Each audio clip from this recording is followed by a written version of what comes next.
So we're here at the Africa Trade Development Forum in Kigali, running on the 2nd and 3rd of December 2024. And more importantly, we're here to have a conversation with Lola here today on the Keep Africa Trading podcast, TradeMark Africa's podcast platform.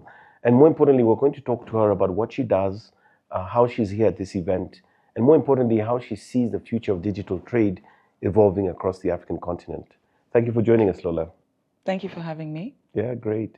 So can you tell us a little bit about yourself, your full name, the organization you work with, and what it is that you do? Okay, I'm Lola Aworanti-Ekugo. I'm a digital and innovation expert. I've been in the industry for almost 20 years. Started off as a software developer and sort of evolved. I also sit on the board of TradeMark Africa. Oh, So that's what I do now. fantastic. So what are your thoughts? I mean, there have been a lot of conversations here. Yesterday, I think I had a chance to see some of your presentation, but you were sharing with me earlier a little bit about your own personal journey as a lady coming into the tech space and so forth. Can you give us some perspectives around that and how that intersects with digital trade? So as I said, I started off in the industry almost 20 years ago when technology was not cool. It was more like a geeky kind of thing. And of course, women were rare. I started off in the UK, actually. And about, I would say, 5 years, 6 years ago, I moved to Nigeria. I am originally Nigerian. And for me, that work has been, I would say, intensified around how we can really trade across Africa, how we can make payments seamless, how we can reach the people that are not easy to reach. They say trading is for everyone. And I think that technology has a huge role to play. And so for me, it's I eat, drink, live digital. I've been involved in building solutions from scratch, ideation, products actually to help with inclusion. Now, of course, with TradeMark Africa, sort of looking on the big scale in terms of trading across borders and being involved in that work in terms of seamless trade. I worked on a paper called an analysis of the role of digital technologies in intra-African trade, which I presented and brought across opportunities, challenges, and potential recommendations that I thought would help as we sort of continue on this journey and discussions around seamless trade across Africa. Tell us a little bit about what else you do around lifting women into careers and professions around technology. Okay. So I'm very passionate, and anyone that sees my profile and what I do online will see that I'm very passionate about women. This is because when I started off, I would say I would sit in a room. This was early on in my career, and even while we were in school, it would be like a ratio of about 13 men to 1 woman. So in a meeting room, you're most likely the only woman there, and if you're lucky, 2. And then you have to actually build up your confidence, because there's so many males around. And they say sometimes you don't believe what you can't see. All my managers were male because, of course, there were hardly any female managers. And I think for me, that representation became really important. How do we bring more women in? So I do a lot of work around mentoring, coaching women with different organizations as well, like She Leads Africa, Wimbies. I set up my own initiative called the Closet of Opportunities, where I also empower women to get into technology and other key careers across Africa. Fantastic. So given the conversations that have been happening on the ground here in Kigali for the last 2 days, what are some of the takeaways that you've picked up from the sessions and obviously what you also presented yesterday? I think some of the things we've seen so far in terms of the discussions on my paper as well, which are very much aligned, are one, first of all, the critical importance of digital trade. The Minister of Trade for Rwanda, he mentioned yesterday that we should no longer be looking at one-stop borders. We should be looking at no-stop borders. And essentially, the only way you can potentially achieve that is actually through digital. My presentation, I spoke about things like drone technology, selfless driving cars. You should be able to sit in your house in future, and a drone will deliver. After all, currently, even within Africa with Zipline, You can deliver blood supplies through across different states. Exactly, yeah. And we've seen countries like Asia, there's a company called Drone Dash, which is looking at the first cross-border drone delivery. Wow. That potentially is 4 times faster than land and sea, and also about 92% less emission. And we're all talking about green trade as well. There's selfless driving cars. There was a research that showed that that could potentially reduce costs by about 40%. And we've seen countries like South Africa who are actually trying to pioneer and create policies around that. And I think, that we some of the highlights is, first of all, we could see that a lot of the countries in Africa are sort of on the journey. I mean, we talked about the digital trade protocol, which has just been sort of approved. We talked about PAPS, which is the payments settlement systems, and even the East African settlement systems, and the potential that that could have. I think we all agree that there is huge potential. In terms of policies, I think one of the key things that came out was, one, they are fragmented policies, and we do need to align across Africa, because you have things like data sharing, consumer protection, because you have cloud technologies. How, if you're going to use AI, how can you ensure that we're all able to connect? Because it's really about more of the continent. That's where the real gains are than just in your own country. So we talked about there being potential fragmented policies, but then there are also policies that are already there and how we need to then look to implementation. And that is a big thing. I would say one of the other key things that came out so far from my paper and also from the conference is really how we can keep our talent occupied and using them to their best capacity. We know that Africa is home to the most youthful, we're the most youthful continent.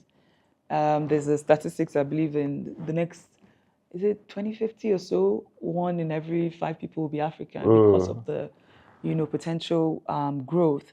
How do we utilize our talent? How do we make them, first of all, skill them, make them prepared for the journey ahead, and also ensure that we have an enabling environment to keep them here, or even if they go abroad, coming back, in terms of brain gain, to actually deliver on the continent. And I think one of the things I also just highlighted was just in terms of policy and governance, things around digital, a potential digital economic zone, sort of helping drive this digital, creating that enabling environment I mentioned.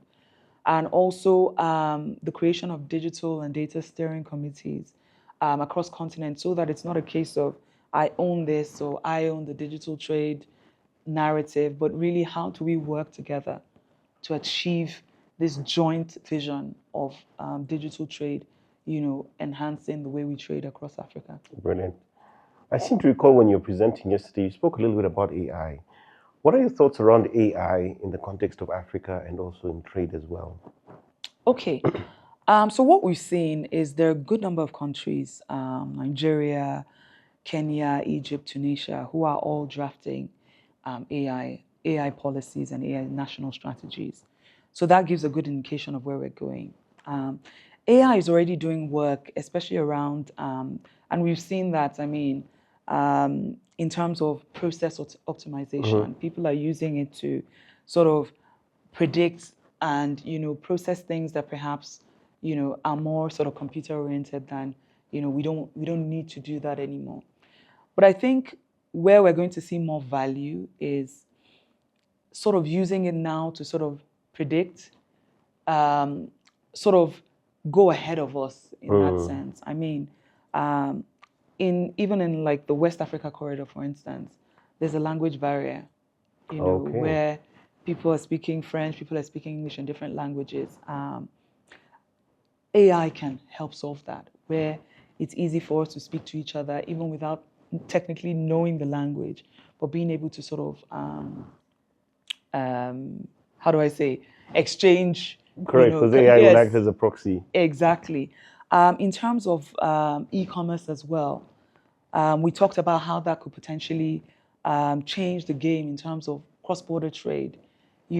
AI could do such a lot of work there in terms of even going as far as predicting what it is that what is the most popular thing people export or import from maybe Rwanda, and which potential countries will need this. Mm-hmm. In the next year, what do you need to actually think about in terms of your production? Like, there's just so much potential. I'll stop there for now, but as I said, I could go on for No, that was fantastic. And I love for the fact that you're days. a practitioner. So you see it from within, you see it from a practical standpoint. And more importantly, you're able to sort of articulate what that looks like going forward. But as we spoke to sort of many of the things that we have sort of seen in the last couple of days, I'd like to maybe think about the next sort of 5 to 10 years, looking towards digital trade, the intersection with technology, our nice and youthful talent across the continent. What are your thoughts around that scenario going forward? I think the future is green, I would Yeah. say, in terms of the possibilities and opportunities. Mm-hmm.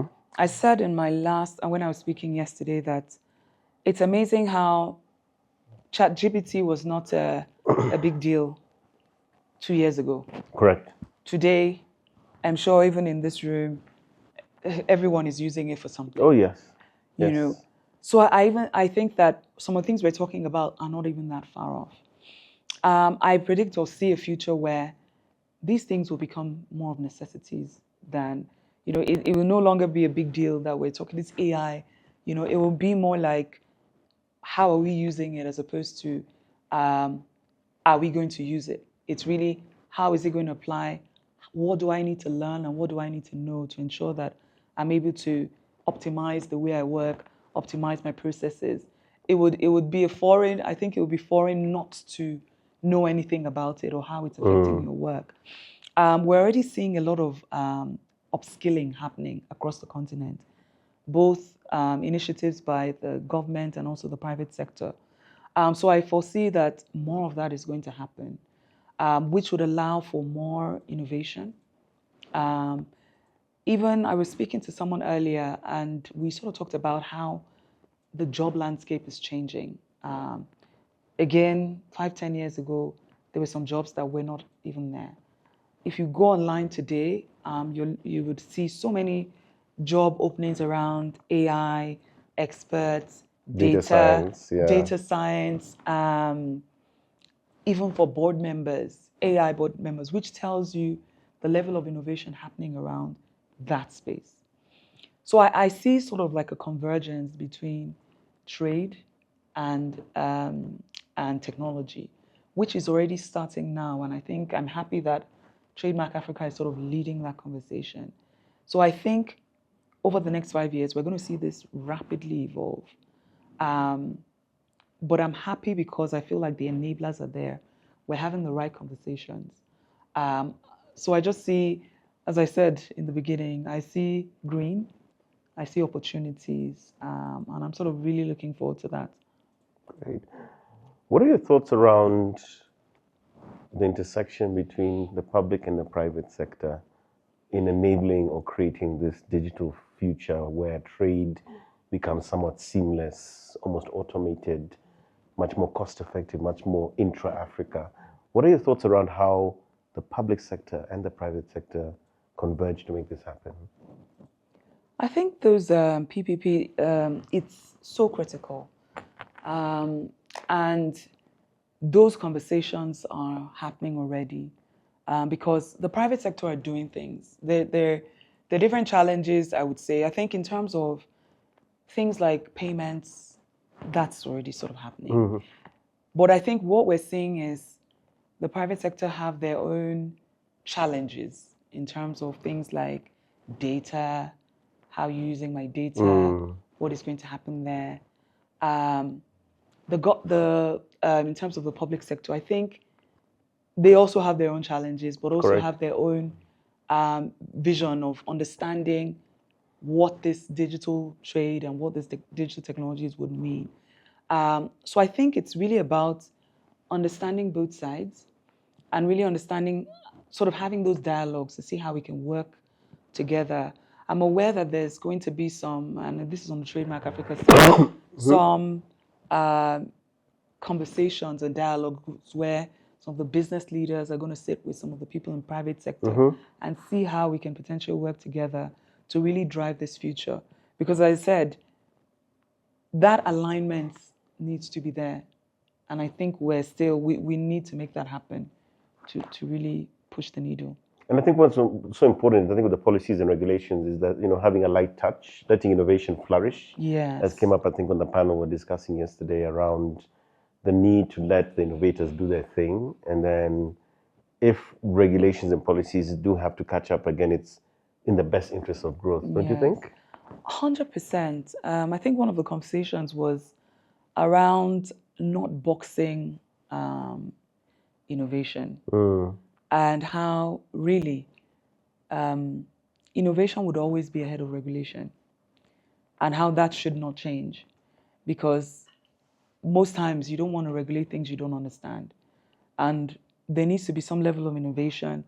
You must be able to see, in a sense, what you're trying to create before you can actually put in any regulation. So I think that should continue, and we've even on the government side, on the public sector side, we've seen some of these countries come up with like sandboxes. Even Nigeria has a sandbox from CBN, Fantastic, yeah. which allows sort of people sort of be able to go in there and sort of pilot some of the solutions they're working on in a safe environment, so that there's that sort of element to work together in a way, that alignment I've mentioned. Yeah. But not with no side sort of hindering the other. Fantastic. I'd like to come back to you specifically around what drives you in terms of your passion for what you currently do, and how do you see that somewhat cascading or impacting many of the things that we've discussed across the board? What drives me? I think it's impact. In fact, I'm sure it's impact. And I think that's what excites me and gets me up in the morning. And I think that's also one of the most exciting things about digital innovation is you see, it's not like in the air. When you put in the work, when you put in these initiatives, you see the results.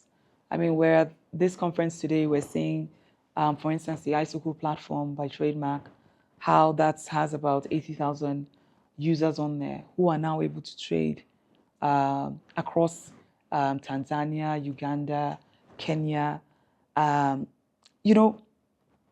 Those are the things, that are exciting, right? Those are women traders who, they are the key traders in terms of the informal traders. They're actually the key. They're the key people. Most of the informal traders are actually women who ideally had a small market and couldn't even see how they were going to scale. Correct, yeah. Now they have access to 3 other countries, depending on what country you were. I've seen, in terms of some of these process optimizations, I've seen processes that were taking 4 days come up to 1 day, or even one moment. I believe it was Ethiopia, which the Chamber of Commerce, if I remember correctly, where they were issuing certificates of origin, and before you could get a certificate of origin, you'd actually have to travel to Addis to get that. Now you can just go online and fill in a form and get the approval you need without having to leave your room. Even in terms of banking, before you would need to actually go in to make a payment and a transfer, can you believe you actually would have to go into the bank to do that? Millions of transfers happen every day. So imagine the sort of traffic. So I think more than anything, for me, it's really that impact and seeing that change is happening. People's lives are getting better. And I'm just really excited about the conversations, excited about the future. And I'm looking forward to implementation of many of these policies that have been approved. I'm looking forward to engagements that are fruitful. I'm looking forward to bringing, what do I say, is it like a digital evangelism? And getting more people to be aware and understand the value and the potential impact that digital technologies have or will have in their lives and their businesses at large. Sorry, I have to harp on this again. What about women and technology in that context? Because it's so, I think it's so unique that you Yes. have this background as a techie and the things you're doing to sort of elevate women into these professions. So what do you think, women in technology as well in the same context? I think it's an exciting time for women. So if you're a woman, honestly, fantastic. Because there's, I think in this on this journey, there's different levels. There's awareness. I feel like over the last 5 years, thereabout, there's been a lot of awareness around the importance of women, in technology. I always say that diversity is not for fun. It's about value. It's been proven that a diverse table provides better results. It's not even a joke. There's a value women bring to the table, and there's a value men bring to the table. I'm I'm not for women only. I'm for diversity and the value that it brings. So I think it's an exciting time for women because there's a lot of awareness. There's a lot of initiatives. If you look out now, there's women accelerator programs, women upskilling programs, specific applications for women to use. There's a lot of mentorship and coaching. I remember going for a conference, and they were like women on standby in leadership positions, to actually offer coaching. And then some of the men were like, but what about them? you know? So I think women are making themselves available. They're not so many, especially in technology space. But honestly, in the next 10, 15 years, I see that landscape completely changing. Because one of the key reasons people found in terms of why there weren't as many women in technology was because they dropped out. So when you come in, because the moment you come in start from university, you say you want to pick any computer science, it seemed complicated. There was this narrative going around that women were not good in tech or complicated engineering Really? subjects. Yes, then. So women were encouraged to do more things like accounting, The law, stereotypical. very stereotypical. But now that is completely gone. Well, not completely gone, but the narrative is changing. So I'm happy about the awareness. I'm happy about the visibility. I'm happy about the women that have come on board, like myself, to ensure that this changes over the next 10 years to 15 years. Thank you. Fantastic. So as we come to the end of our conversation, maybe my question to you would be this. If I wanted to reach Lola online or find out what it is that you do, your organization and so forth, maybe you can share that with the audience. And then I think if there's any nuggets or last reflections you might have on this conversation, you can also please share that too. Okay, you can reach me online. On social media, I'm Lola Aworanti-Ekugo. I have a company website as well called World Czar. So that's world, then zar.com, where you can see some of the work that I do. In terms of any last words, it's really be involved, I would say. We need to all be involved on this journey. Digital trade is for everyone.